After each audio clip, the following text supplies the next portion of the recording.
Munir Canã! Fala, cara! Latílio, como é que tá? tudo bem? Tudo bom? Bom. Munir, quantos anos de teatro? Olha só, essas contas, 22, 22 anos. Contando a época que eu comecei a fazer oficina cultural, enfim, quando eu comecei a Você estudar. começou em oficina cultural? Sim, é verdade, estou estreando numa oficina cultural agora de novo. Sim, comecei lá em Itaquera, na Alfredo Volpi, com 17 anos. Foi minha primeira oficina de teatro. E já montou alguma coisa lá? Já teve montagem? Não, aquelas montagenzinhas de final de oficina, duas apresentações, sabe? A família vai ver. Exatamente. Ele tava lindo! Ainda bem que não tem gravação. Cara, você pegou um tema aqui agora que, nossa, o julgamento de um homem acusado de assassinar brutalmente uma criança.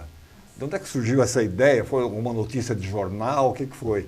Não foi notícia não. Apesar que poderia ter sido, né? Poderia ter sido, porque, infelizmente. Não, mas a ideia parte, na verdade, de uma questão bem atual, que é do linchamento virtual. Linchamento virtual. Porque num caso de assassinato, na nossa legislação, o acusado ele vai ser julgado pelo tribunal do júri. E a gente vive uma época em que o tribunal do júri está aí no Instagram, no Facebook, nos memes todos, enfim, no WhatsApp.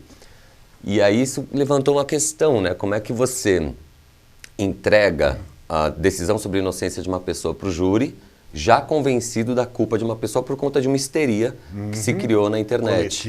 Coletiva, sem base nenhuma, sem critério, né? Um linchamento. Muitas vezes em cima de fake news. Exatamente. Ele acho que... Exatamente. O acho que já vira uma certeza, que já dissemina, que já viraliza.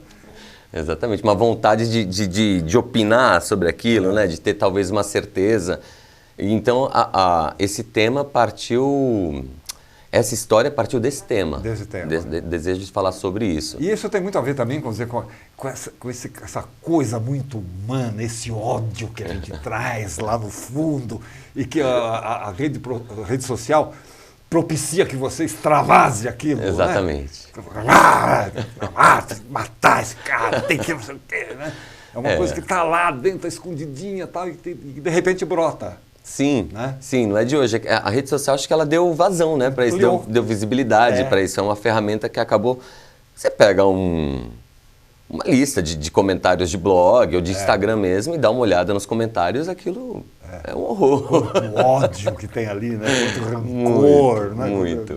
E aí foi mais ou menos por aí. Foi por aí. Cancelamento um pouco desse lugar que a gente vive então, hoje. Quer dizer, na peça ele matou mesmo ou não matou? Eu tô querendo saber já o final da história. Você sabe que isso interessa, né? Exatamente, tem lá. Se quiser eu até falo, não é um problema. Não mas a revelação disso, ela não faz realmente parte da história que a gente está contando, sabe? Porque é justamente a história de quem aponta o dedo. Do processo todo, né? Se o cara na real, ele é culpado ou não, se ele é inocente... Não é sobre... Tem isso, porque é uma narrativa, é uma história, tem uma trajetória essa história, mas a gente está falando de outra coisa, assim, né? Mas que é bastante, que ao meu ver é o que é o mais interessante, inclusive, desse projeto, desse texto, assim. Mas também posso continuar falando? Por favor! Não me deixa falar, me corta. Porque é engraçado, porque quando começou... Esse é um processo que começou em 2017, quando eu estava com o Hotel Mariana ainda, estreando o Hotel Mariana, pensando num novo projeto. Enfim, eu não sabia também o tempo, que até a vida que teve bastante longa de Hotel Mariana foi interrompido só pela pandemia. Que era uma história desse cara, de um advogado, que é esse personagem que eu faço, que vai defender uma pessoa, a segunda fortuna do país, um multi-industrial, um cara da mídia, né, que a gente poderia exemplificar, mas não precisa, tem alguns aí. Quer dizer, isso já dá para ele uma conotação de vítima ideal, porque é rico. Exatamente. É rico, esse cara é poderoso, bem feito. Exatamente, isso vai ser dito na peça. E aí, a princípio, estava contando essa história desse advogado que vai lá sobre o linchamento, do cara que já está condenado nas redes sociais, coisa e tal. A gente estava por aí e o Gustavo Trestini, que é o diretor, ele... É isso que é o lindo do teatro, né? O mesmo texto, é a mesma história, mas é onde você ilumina, onde você coloca o teu olhar, o foco nisso. E a gente emburacou, na verdade, no dilema do advogado. De frente com a monstruosidade daquela, vendo uma enorme possibilidade de carreira, né? E de frente com essa monstruosidade que, no fundo, ele está colocando um espelho na frente. Vamos ver se se acha bom, se se acha a voz da justiça. Vamos ver até onde vai, vamos ver quanto vale. Então, esse psicopata, que é esse outro personagem, além dele cometer esses crimes horrorosos, de um assassinato de uma criança, pedofilia e tal, ele também transforma esse cara num projeto, num projeto científico, filosófico dele ali, para ver até onde vai essa sua bondade. Vamos ver. Quer dizer, você faz o advogado. Então. Eu faço você o advogado. Você não faz o cara que matou, você faz o advogado. Todo nesse confronto com o réu. Né? Sim, exatamente. Ele tá em cena algumas vezes, eu acabo fazendo a voz dele, né? Para seguir a história. Mas, de fato, o personagem é o Saulo, que é esse advogado. Que é o advogado. E você, vamos dizer, imagino que você deve ter tomado, assim, você deve ter olhado alguns advogados. Sim. Pelo menos os mais midiáticos aí, não sei. Não, tem um. Depende. Alguns, sim, bem mais midiáticos, mas tem um cara que chegou pra mim via Instagram, rede social, tem um lado bom da coisa, obviamente, que agora não vou lembrar o nome dele, mas é um advogado meio webstar, assim. E é muito interessante as coisas que ele fala, porque também dialoga com a peça sobre a importância da justiça, que todo mundo tem direito à defesa. Os inocentes e os culpados, não importa. Isso não importa. Se você escolher pegar a justiça e falar, essa justiça vale para você que é inocente, mas não vale para você que é culpado, você não está fazendo valer a justiça. E ponto. Que é o que acontece um pouco hoje, né? Vamos acabar com a STF, Então tira todas essas instituições e vamos ver o que acontece. Elas são falhas? Elas são falhas. Tem seus problemas. Mas tira. Arma todo mundo e tira as instituições. O que vira? Vai virar um bang-bang? Cada um vai fazer justiça com as próprias mãos, vai sair matando todo mundo. Então é sobre isso também. Sobre assim, a gente vive numa época muito complicada, existem dezenas de críticas, essa peça coloca de alguma maneira, não é uma peça que fica ali panfletando, nada disso, mas... Discute essas questões. A situação está ali. Se você parar para olhar aquela situação, você fala, putz, tem que se resolver, tem que se pensar sobre isso. E é justamente isso, assim, tem suas falhas, mas a gente vive, apesar de tudo, no melhor dos tempos. Porque a gente já enforcou, a gente já botou fogo. Sim, a gente degolou, agora a gente guilhotinou. Agora a gente tem democracia, né? A gente tem imprensa que fica aí sendo atacada, que também tem o que a gente vai chamar de imprensa? Mas ainda tem imprensa, né? De alguma maneira. E tem uma questão que é muito, vamos dizer, muito discutida na justiça também, que é a questão da justa medida.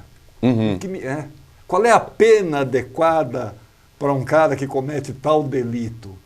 30 anos, 20, 10, é pena de morte, não sei o quê, isolamento, né? Como é que você chega, como é que você define que tal crime, a pena para esse tal crime, segundo essas circunstâncias, é X? Pois é. É uma questão também que você fica, Esse lugar eu não emburaquei, mas de fato é o trabalho do advogado de defesa. Advogado, né? Ele tem que procurar atenuantes, ele tem que fazer acordo, tentar diminuir a pena. Essas coisas que tem que tentar fazer. Não cria também um duelo entre a defesa e a promotoria, né?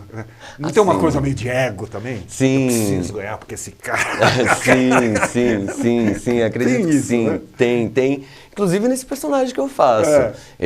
Quando ele entra nesse dilema dele ético, nesse dilema moral, todas as vezes que ele dá um passo em direção a própria traição, né, dessa história, atrair os ideais que a gente brinca que quando ele se formou em direito... Sim, julgamento. Exatamente, porque ele não tem a pré-história, essa brincadeira de ator, mas assim, a gente brinca, eu e o Gustavo que dirige, que esse cara quando se formou em direito, ele falou, não, eu estou fazendo direito para fazer justiça, para inocentar pessoas que estão passando por situações horríveis, né, Me perdi o fio da meada, peraí.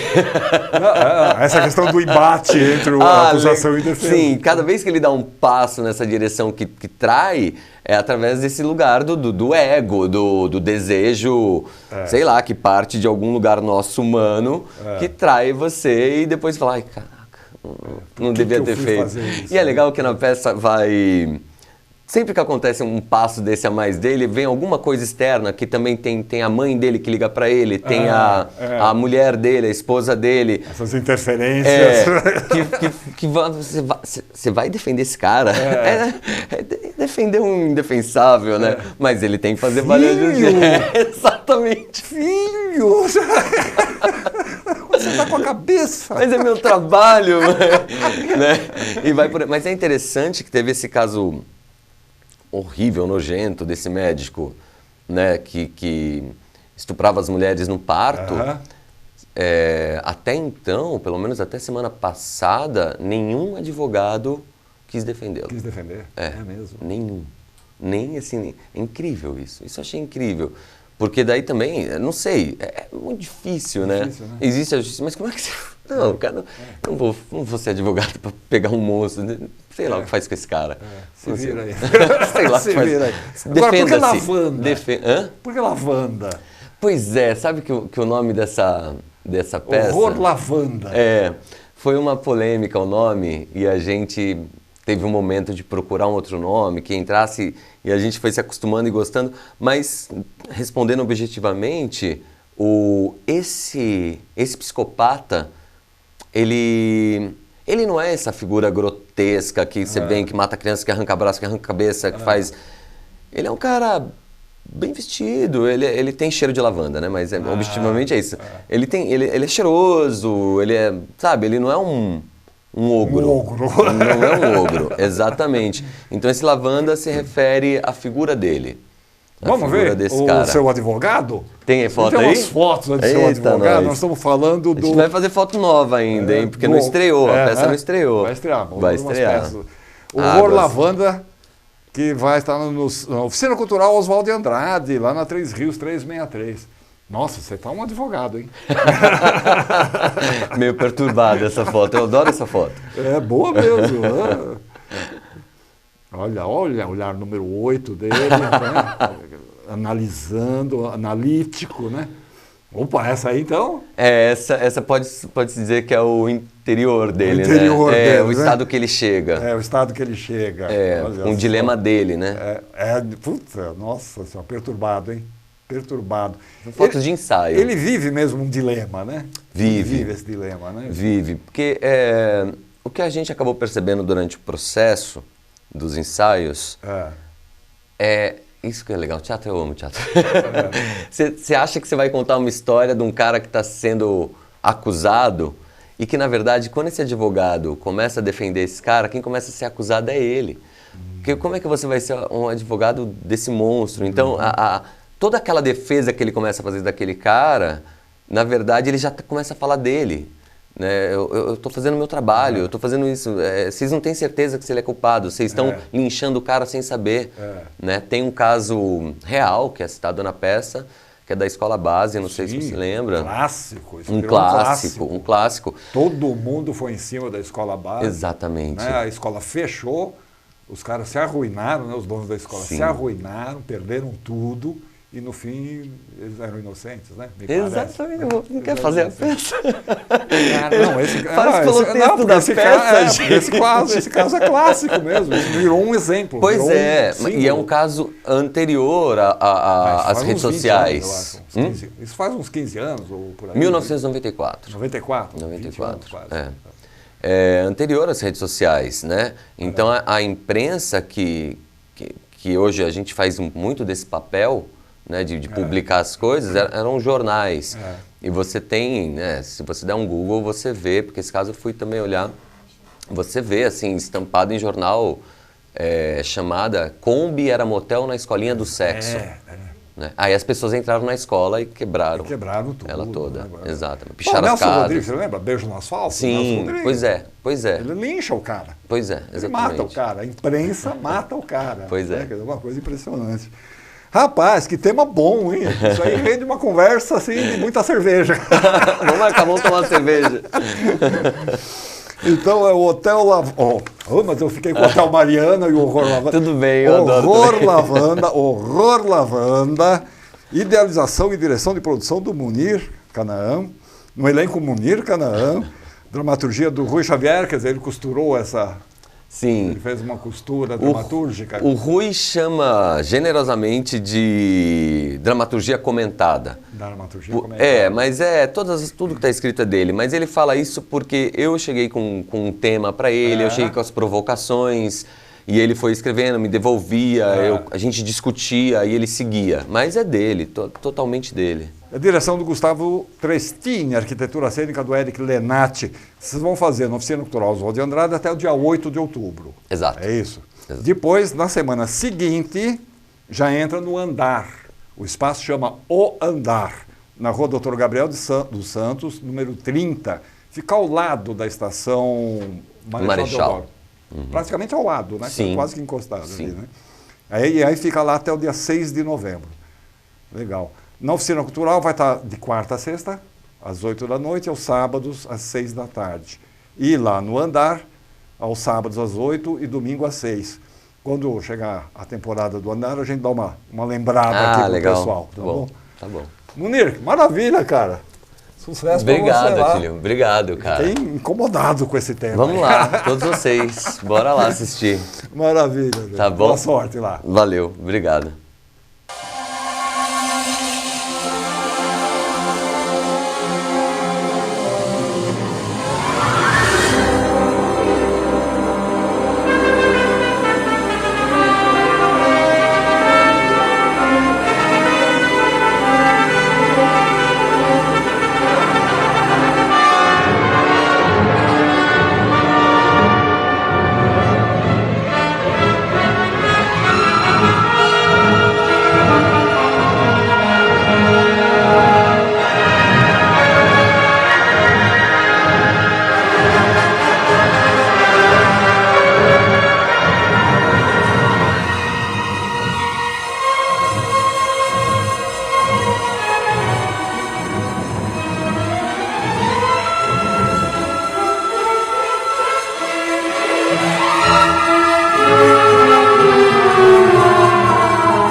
Neste momento, as equipes de Médicos Sem Fronteiras estão salvando vidas em mais de 65 países, levando ajuda médica às pessoas que mais precisam.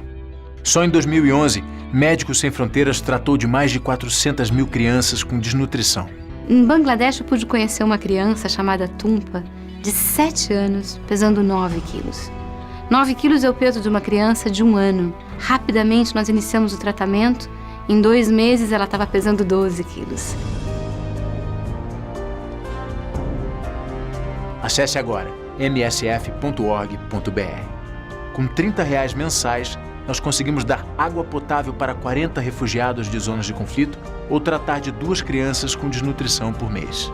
Seja doador de Médicos Sem Fronteiras. Acesse agora msf.org.br. Médicos Sem Fronteiras. Precisamos de você para salvar vidas.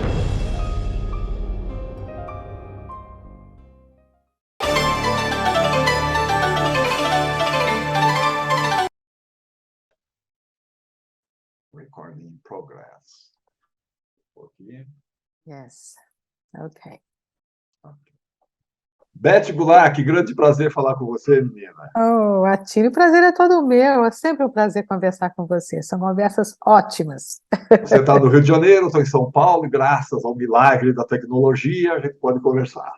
Então, a tecnologia nos aproxima cada vez mais. Então, vamos falar do livro que você lançou agora, recentemente, né? Sim, um livro... Que é esse que eu estou vendo aí Viver é atrás. uma arte. É, exato. Viver é uma arte transformando a dor em palavras. Uhum. É um livro muito especial, sabe? Porque ele nasceu para ser compartilhado junto com a minha mãe, e com a partida dela, ela partiu muito no início do processo, então acabou sendo uma grande homenagem a ela, a meu pai também. Acabou sendo o registro de um tempo, de uma época, de uma história de vida que estamos todos vivendo aqui, nessa pandemia, no mundo, né, que de alguma forma acabou registrando esse momento de perda, e como é transformador essa experiência na vida da gente. Quer dizer, você começou a escrever o livro em parceria com ela, né? Exatamente, a ideia inicial seria uma parceria, porque eu fazia palestras junto com a mamãe. Depois da perda de meu pai, nós fizemos juntos um espetáculo que foi o Perdas e Ganhos. Eu adaptei para o teatro e dirigi minha mãe nesse texto maravilhoso da Lia Luft, e que nos ajudou muitíssimo no processo de superação da perda do meu pai. Essa experiência nos levou a falar sobre isso, a fazer algumas palestras sobre isso. Falávamos também sobre a passagem do tempo, né, um etarismo, que é um tema hoje muito falado, mas nós já falávamos sobre isso também, eu e minha mãe, por sermos de gerações diferentes, temos a mesma profissão, e esses olhares diferentes das gerações se somavam à mesma filosofia de vida, uma maneira de encarar o processo evolutivo da vida, e falávamos sobre isso, e fomos convidadas, então, para fazer um livro sobre o teor dessas palestras. Então, obviamente, seguiríamos um pouco o esquema das próprias palestras, que era eu que puxava o tema, os temas principais, eu desenvolvia o tema, e a mamãe fazia comentários sobre esses temas. Eu trazia sempre aquele toque de sabedoria maravilhoso, mamãe tinha uma verve oratória muito boa, muito bonita, então ela sempre mandava mensagens muito positivas para as pessoas, e assim fazíamos essa parceria, né, nas palestras, e nos foi pedido, como recebemos um convite para fazer essa parceria também na escrita, e tivemos uma orientação maravilhosa da Marcela Budi, que foi a editora de conteúdo do livro, e que realmente nos ajudou a essa escrita. Eu falei, como é que a gente vai fazer? Como é que vamos escrever um livro juntas? Já era uma primeira experiência de escrita, e como é que vamos fazer isso juntas? Aí ela nos orientou, falou, não, podemos seguir assim, faz uma voz principal, ela faz os comentários, se você quiser a gente pode gravar os comentários da mamãe, iríamos transcrever as opiniões dela, e você, já que eu gostava de escrever, sempre gostei, ficaria com a parte literária mesmo, da escrita, propriamente dita, do livro. E aí ela falou, era bom começar por algum momento forte que vocês duas viveram juntas. Eu falei, a morte de meu pai. Claro. Vamos começar daí e tal. E nós tivemos alguns encontros, nós tivemos praticamente, já fazendo mesmo o processo dos temas do livro, tivemos uns 3 encontros, Atílio. E aí ela pegou a Covid e partiu. Olha que coisa. Olha que coisa, né? Quer dizer, o livro é resultado de duas perdas, na verdade, né? Exatamente. Ele acabou sendo o reflexo, o resultado de um processo pessoal de duas perdas muito grandes. A perda de meu Muito pai e a perda próximas de uma minha da mãe. outra, inclusive, né? Relativamente. A morte É. de meu pai foram 4 anos de 4 luta anos. contra um câncer e já fazia uns 5 anos, 2014 que ele faleceu. Nossa, Mamãe faleceu em 2020, 6 anos o depois, né? tempo passa, a gente perde um pouco Não a é? noção Passa das muito coisas. Não me rápido, né? parecia que Passa fosse muito tanto rápido. tempo assim. Então, muita gente até fala assim, vocês começaram a escrever por causa da perda do seu pai? Eu falei, não, nós vivemos a perda dele através de uma peça de teatro, foi o teatro que nos ajudou, né? Esse processo terapêutico da palavra, sim, foi através de um texto maravilhoso da Lia Luft que nós, sim, vivenciamos uma catarse incrível com a plateia, falando sobre esse nosso processo. Mas Essa questão, agora... essa questão das perdas, né, na vida de uma família, principalmente de uma família tão unida, tão Sim, próxima, né? sim, e que foi vivenciada por todo o Brasil. Por As todo o duas Brasil. perdas, de alguma forma, foram vivenciadas por todo o Brasil. E aí eu acabo analisando no livro as diferenças. Como foi a do meu pai, que foi, nós nos preparamos, de certa forma, para a passagem dele para o mundo espiritual, né? Nós fomos nos acostumando, né, de alguma forma, com isso, e aceitando, e até ajudando a ele a passar por esse momento. Mas o da mamãe foi ao contrário, foi um susto, né? Totalmente inesperado, ela estava ótima.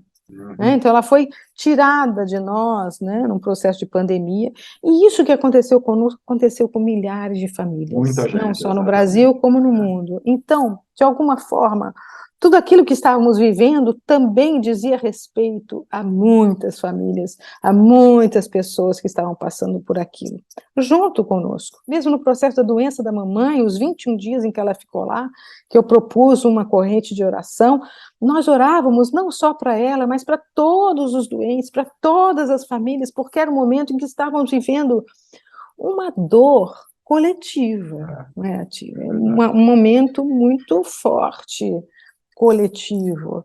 Então, eu acho que esse livro acabou sendo o registro de um tempo. Acho que lá na frente o livro vai ter até uma referência assim cronológica assim do que foi O que foi esse processo 2020, todo, né? No Brasil, numa família de artistas que de alguma forma dividiu com o público essa experiência que foi vivenciada por muita gente, né? Então, uma família de artistas. Você começou no palco ao lado da sua mãe, né? Trabalhando sim, com ela. lá de minha mãe, de minha avó também, Da minha sua avó também avó, estava em cena. nos raios gama, né? Nos raios, efeitos do raio gama nas Margaredas do Campo, exatamente. E aí, no livro, tem um pós-fácil da Fernanda Montenegro, né? Sim.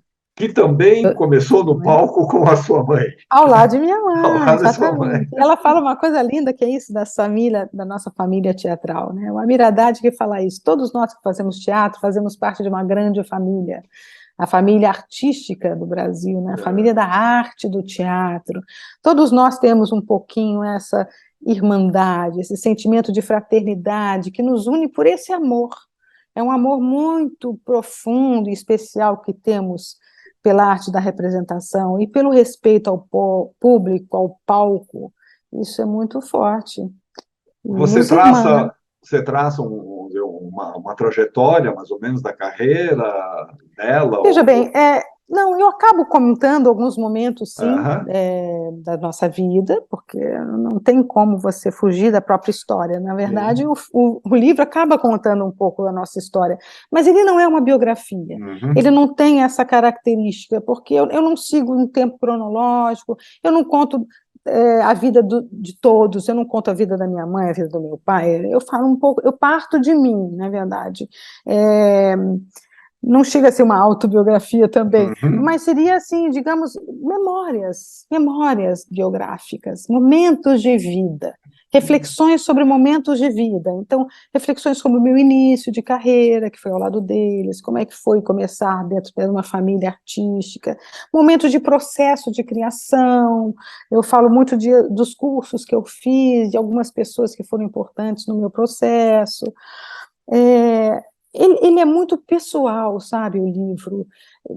Eu não gosto de dizer que é biografia, porque eu não segui nenhum parâmetro estético e Sim. literário desse tipo de livro, senão eu estaria traindo. Eu não falo datas, eu não falo, eu não coloquei todas as situações vividas, então eu escolhi alguns momentos para poder desenvolver uma linha de raciocínio sobre determinados temas que eu abordo no livro. Então, por exemplo, o processo do início, sim, o processo da necessidade de trabalhar com outras pessoas, de ter outros olhares, beber em outras fontes, não só a minha família, isso sim eu falo na minha caminhada profissional. Tem uma hora que eu falo, na nossa interpretação, que nós fazemos o exercício de ser 3, no mínimo, né? Nós, atores, um personagem, e um terceiro que observa tanto o ator e o personagem, mas que está atento a tudo que acontece à nossa volta. Nós temos que ter esse exercício de ser 3 cada vez que nós entramos em cena.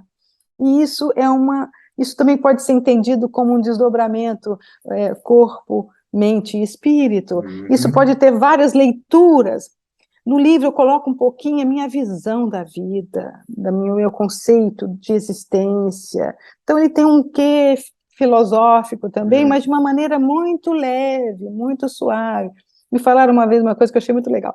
Você fala de coisas muito profundas de uma maneira muito leve, muito simples. Então, todas as pessoas podem ter acesso ao que eu estou falando, mesmo que o tema que eu esteja abordando seja um tema um pouco mais profundo, de questionamentos existenciais um pouco mais profundos. Mas essa é a minha maneira de ser. Talvez essa seja a minha linguagem. Isso está presente em todos os meus trabalhos. A Miradade fala uma coisa muito linda que eu adoro, que ele fala assim, eu só gosto de ator que dá depoimento. Diz que todo ator, ao interpretar, ele coloca a sua opinião, seu olhar sobre a vida, sobre o próprio personagem, sobre a história que ele está contando. Então, eu acho que eu tenho um pouco essa pessoalidade na minha maneira no meu fazer artístico. Isso está presente na maneira como eu escrevo, na maneira como eu dirijo, como eu escolho determinados temas, como eu represento, como eu dou uma entrevista, por exemplo, né? Correto. Você Agora, é muito pessoal naquilo que você faz.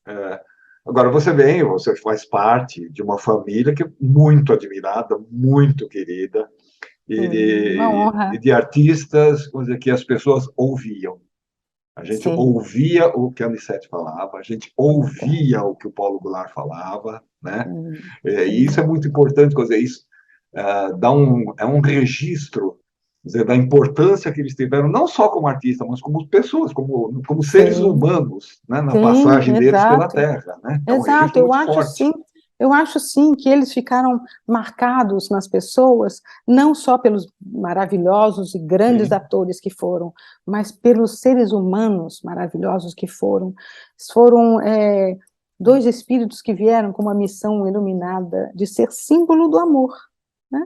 Eles, em si, o encontro amoroso deles e a família que se formou em torno deles e o trabalho que eles realizaram sempre gerou amor. E muito agregadores, né? Muito agregadores, juntavam e pessoas, olhando para o próximo e colocando todos nesse sentido de família maior, mais ampla, não só a família consanguínea, mas o sentido de família, o sentimento de família, que é decorrente desse sentimento amoroso, não é? Então, as pessoas viam em meus pais alguém da família, né? Ou se projetavam neles, gostariam de ser como eles, ter um casamento como eles, ou viam na sua própria família uma referência parecida com eles, né? Mamãe tinha muito isso, as pessoas falam, eu vejo sua mãe como minha mãe, ou como minha avó. Nossa, eu cresci vendo sua mãe, Dona Benta, ela fez parte da minha infância. Gerações e gerações viram e acompanharam isso de uma forma muito bonita. Então, eu acho que a nossa família é um pouco missionária nesse sentido. No sentido também de abrir os olhos para as pessoas para uma visão mais espiritual da vida. Não uma visão tão concreta e tão prática. Materialista. Sim, concreto, materialista, e prático está aí, é a como temos que viver. Né? Temos o nosso corpo, mas nós não somos só o nosso corpo, nós não somos só a praticidade da vida, nós temos que dar sentido à nossa vida. E quando falamos em sentido, falamos de uma maneira mais ampla, falamos em propósito de vida, falamos em missão, falamos em Ikigai, que é um termo tão maravilhoso. Vocês conhecem Ikigai, esse termo japonês? Como é que é? Ikigai é um termo, Ikigai é um termo japonês que significa você descobrir a sua razão de existir. E todos nós temos um dom, né? Uma aptidão. E isso você vai aos poucos aprimorando, se torna uma paixão. Você pode ganhar dinheiro com isso, isso se torna uma profissão. Mas chega uma hora que você tem que descobrir o que o mundo precisa que você faça com isso. Isso é a sua missão. Então, quando você descobre a sua missão, somando o seu dom, a sua profissão, a sua paixão, né, você descobre o seu Ikigai. Então, você se torna útil à comunidade a qual você vive, servindo com o seu potencial. Né? Pode ser qualquer potencial. Pode ser uma mulher que, de repente, sabe costurar, ou fazer bordados, ou fazer crochê. Se ela usa esse potencial para ajudar a uma creche, por exemplo, ela vai dar um sentido ao fazer artístico, ela não vai simplesmente passar o tempo, ela vai dar utilidade a isso, a essa atividade. O talento que ela tem, né? E isso vai trazer a ela um bem-estar, uma alegria de viver, uma sensação boa de quem faz o bem. Quem faz o bem, recebe o bem. Né? Então, é a base do trabalho voluntariado. Por que as pessoas fazem o trabalho voluntariado? Porque elas têm vontade de ajudar, de servir de alguma maneira. Não Aquilo faz bem para a pessoa. Né? Aquilo faz bem, falei, puxa, hoje eu acordei bem, eu fiz bem para alguém, eu me senti útil, né? Dei utilidade à minha existência, à minha capacidade, por isso é a razão de existir. Você se sente participando desse movimento da vida, né? Ajudando os outros a seguirem o seu caminho. Isso é o Ikigai. Ikigai, eu até anotei aqui. Ikigai. É o Ikigai, é lindo. Então, assim, meus pais sempre fizeram isso, naturalmente, né? E nos ensinaram a fazer também, naturalmente. Então, é muito bonito você sentir que a sua existência serve a outras existências, ajuda outras pessoas a encontrarem o seu caminho, a serem felizes. Por exemplo, talvez esse esquema descrito meu seja um Ikigai. Seja, de alguma forma, de alguma forma vai servir a alguém. De alguma forma, essa elaboração da dor, essas palavras que me ajudaram tanto no processo da perda, possam ajudar outras pessoas nesse momento, a auxiliá-las a olhar para si mesmas e perceber em si uma capacidade, uma força interior de superação. Esses momentos de perdas na vida das pessoas, às vezes desestrutura totalmente a vida das totalmente, pessoas. Né? Desestrutura mesmo, você é tirado uma grande referência da sua vida. Né? Alguém que você ama é uma grande referência. Né? No caso de mãe e pai, então, nem se fala. Mãe, então, para mim foi muito forte a perda da minha mãe. Claro que a perda do meu pai também foi, mas a perda do meu pai ainda tinha minha mãe do meu lado. De alguma forma, ela estava ali segurando a referência, passamos a ser a referência para ela também, então, assim, nos ajudamos mutuamente a passar aquilo. Quando ela sumiu, eu falei, bem, agora? Aonde eu vou encontrar essa referência? E aí eu mergulhei em mim. Eu tive que descobrir em mim essa referência. E isso causa um processo de transformação, de amadurecimento, de autoconhecimento, de fortalecimento pessoal. Por mais que na fase inicial seja de fragilidade, de não sei para onde eu vou, você fica parece que você entrou num vazio, túnel, né? Num vazio, mergulha numa coisa que você não sabe onde direito você está. Quando você vai voltando, é que você volta transformado, você volta diferente. E essa volta é muito importante para você, é um novo nascimento, é um renascimento de você, é um novo você que nasce depois. Você me ensinou o Ikigai, eu vou te falar do outro termo que eu aprendi com a Tezuka Yamazaki, agora recentemente. Um termo, gamberê. Gamberê, eu não sei o que é. Gamberê, vá à luta Mas não é simplesmente vá à luta. Vá à luta porque você vai vencer. Ah, Tem esse, sabe? Não é Está simplesmente escrito. vá à luta. É tipo Não, isso, vai à luta porque vá à vai dar luta certo. vai dar certo, é isso. Gamberê, vou Gamberê. anotar aqui. Trocamos termos Gamberê? japoneses hoje. Vamos, adorei. Agora, eu vi que você Gamberê. tem um prefácio aqui. Eu vi Nélida que você tem Pinhon, eu você vi viu que que você tem um prefácio privilégio, aqui. né? Poxa, um Um prefácio da privilégio, Nélida duas Pinhon. grandes damas. Caramba! A Nélida Pinhon. Ah, maravilhosa, Nélida. Olha, essa situação toda da minha mãe foi muito dura, muito difícil, mas também me deu alguns privilégios, entre aspas, e entre eles foi essa aproximação da Nélida e da Fernanda. A Fernanda eu já conhecia, a Fernanda acompanhou o nosso crescimento, né? Famílias irmanadas pelo tempo, né? Pela Contemporâneas em todos os profissão, tal. sentidos da arte, então fomos nos acompanhando mutuamente o crescimento uns dos outros. E a Nélida eu conheci.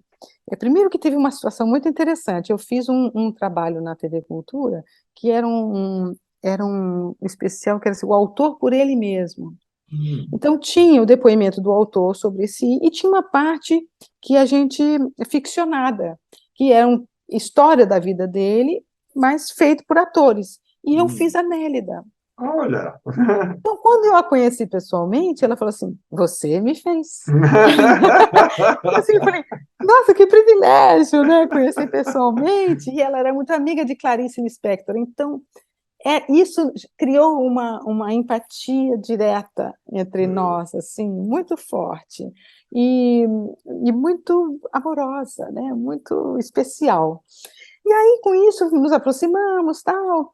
Ela quis fazer um almoço para minha mãe, receber minha mãe no almoço, tal, e eu que acompanhei minha mãe. Então, fomos juntos, foi muito agradável, foi uma tarde maravilhosa, tal. Aí eu quis retribuir esse almoço na minha casa. Então, eu fiz um almoço para a Nélida, para os amigos de Nélida, para recebê-los em minha casa, e ela foi maravilhoso. Isso foi estreitando os nossos laços, nossa amizade, que maravilha, tal, não sei o que. Quando a mamãe começou a ficar doente, eu fui a grande referência informativa do que estava acontecendo com a mamãe.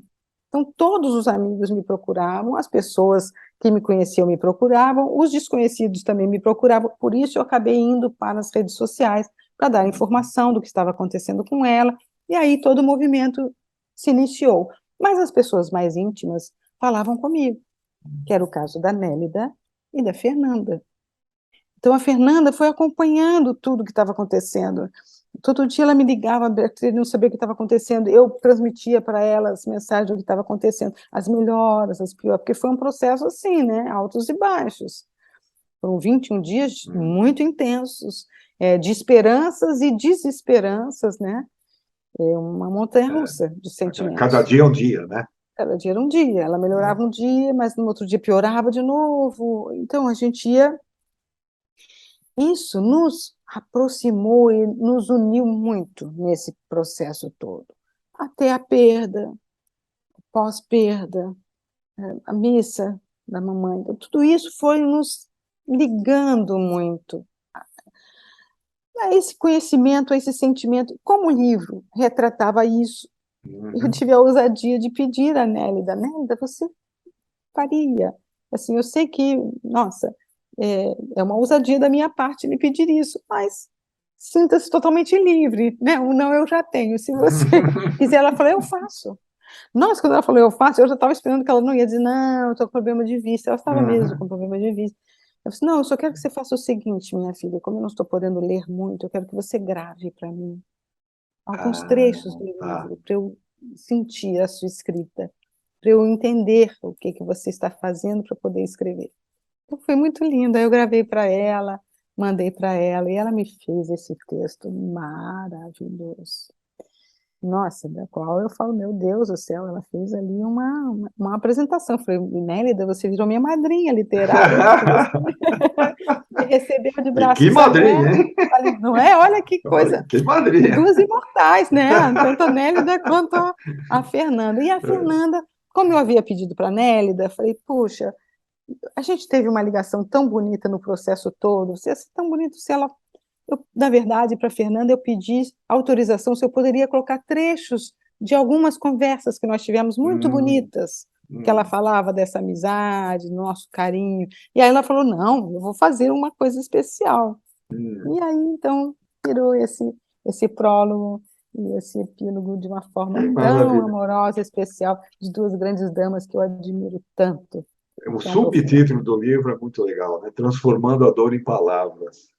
Quer dizer, você Daquele trabalhar essa jeito, dor, né? foi isso mesmo, foi um processo terapêutico. É claro que algumas partes do livro eu já havia escrito antes da mamãe falecer, Uhum. né? Porque desde que a gente começou o processo e tal, eu fui fazendo a minha parte e guardando os encontros da mamãe para que a gente pudesse registrar a mamãe, né? Como eu tinha a tarefa maior de levar a voz do livro, eu fui escrevendo algumas coisas. Por exemplo, no livro eu falo de 4 personagens, 2 de televisão e 2 de teatro. Mamãe falaria de 4 personagens dela também. Nós faríamos essa trança, né? Ela não pôde falar, né? Tanto que um dos trabalhos que eu gostaria muito de ter falado era Somos Irmãs.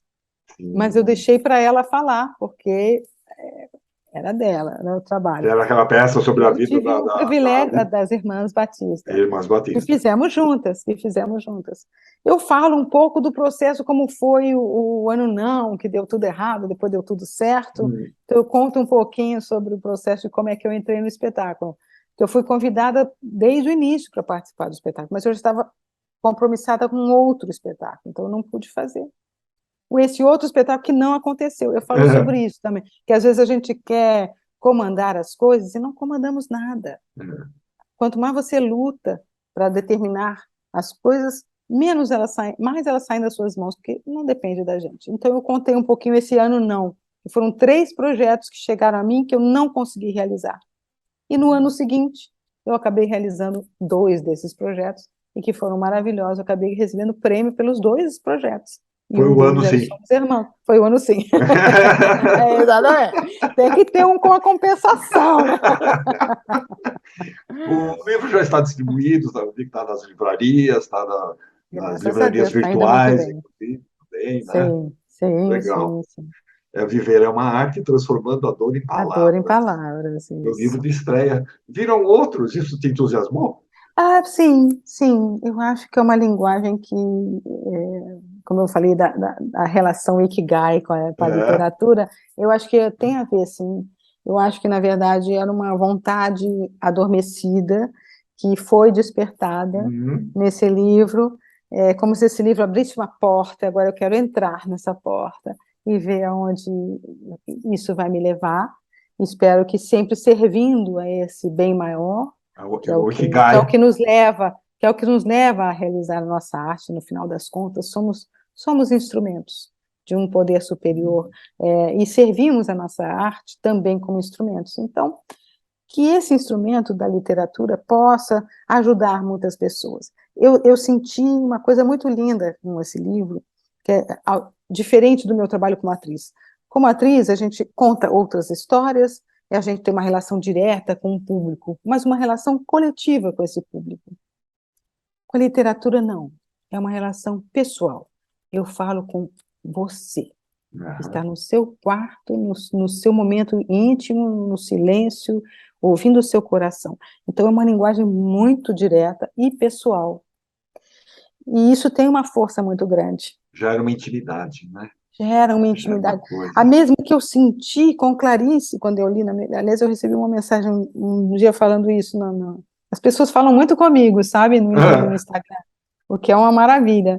Então, uma delas me falou assim: sabe o que foi Clarice Lispector para você? Eu tenho que dizer que você está sendo a minha Clarice Lispector. Você está entrando nessa intimidade. Não, essa intimidade. Sem querer me comparar a ela de forma alguma, imagina, a Clarice está num outro patamar.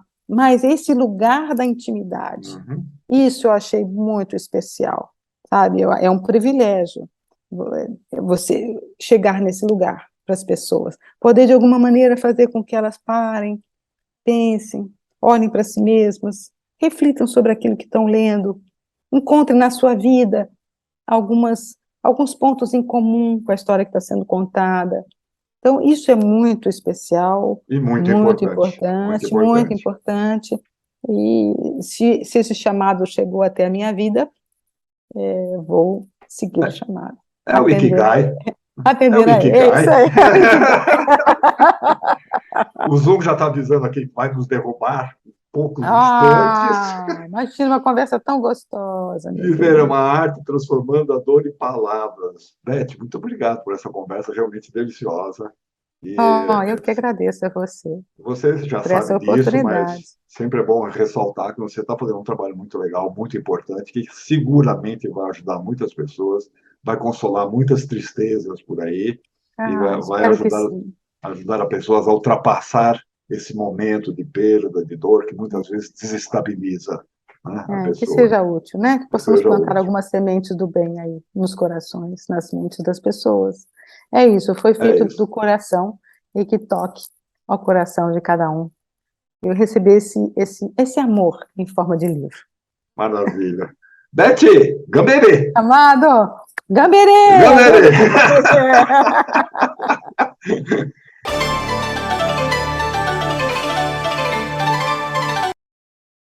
Marte 1. Marte 1 é um daqueles filmes que aparecem assim, despretensiosamente, acabam conquistando a crítica e o público. Uma história singela, de uma família simples, em que o marido tem a maior esperança de que o filho se torne um famoso e rico jogador de futebol.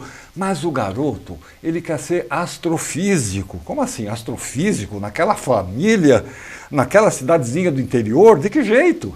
O filme foi indicado para tentar uma vaga no Oscar e está encantando os espectadores brasileiros. Olha só o trailer aí do Marte 1.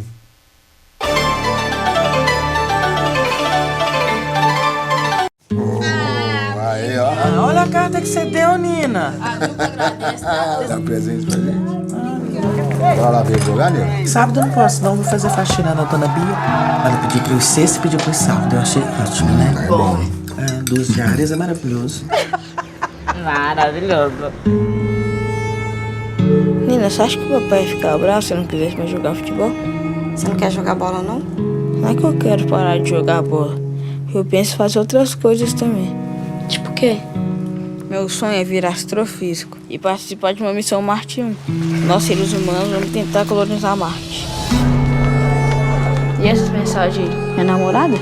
Mais ou menos. Mas não é pra você contar nem pro papai nem pra mamãe, tá? Tá tudo bem, nega? Tá calada. Além da dor de cabeça, o que mais te incomoda? Uma coisa assim por dentro, sabe? E eu tenho tido um pouco de medo também. Vou ter que sair daqui, amor. Eu tô atraindo coisa ruim, eu sinto isso. Pai, mãe, eu tô olhando apartamento. Você devia formar primeiro, depois você arruma um namorado. Mas não é namorado, pai. Você vai sair de casa eu nem pra vou quê? casar Você porque eu tem quero ter tudo minha que você liberdade, precisa aqui dentro. Mais liberdade do que você já tem? Olha a finalização dele.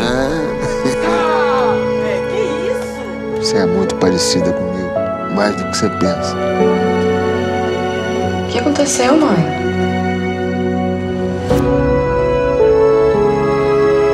Mas deve ser longe pra dedéu, né? A distância é aproximadamente 60 milhões de quilômetros, pai. Fica assim não, Sam. Vai dar certo.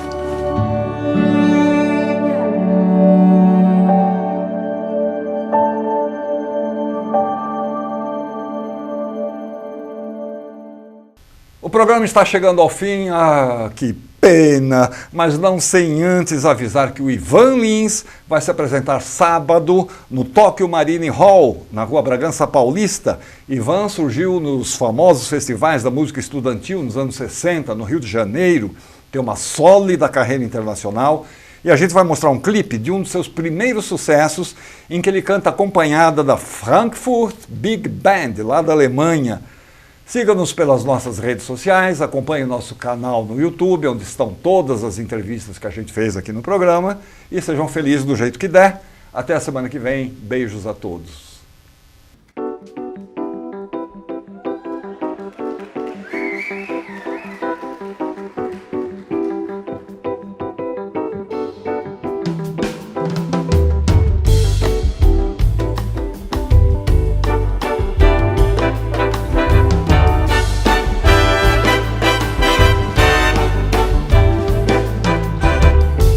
Madalena, o meu peito percebeu que o mar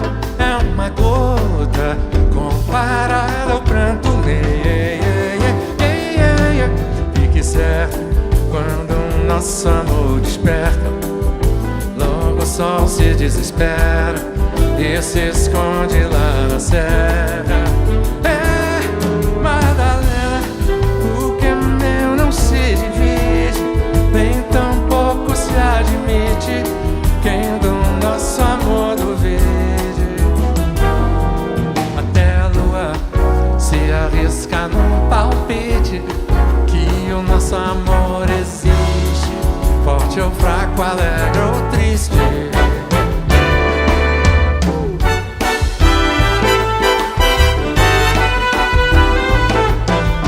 Madalena, peito percebeu que o mar é uma gota comparado ao pranto meu. E certo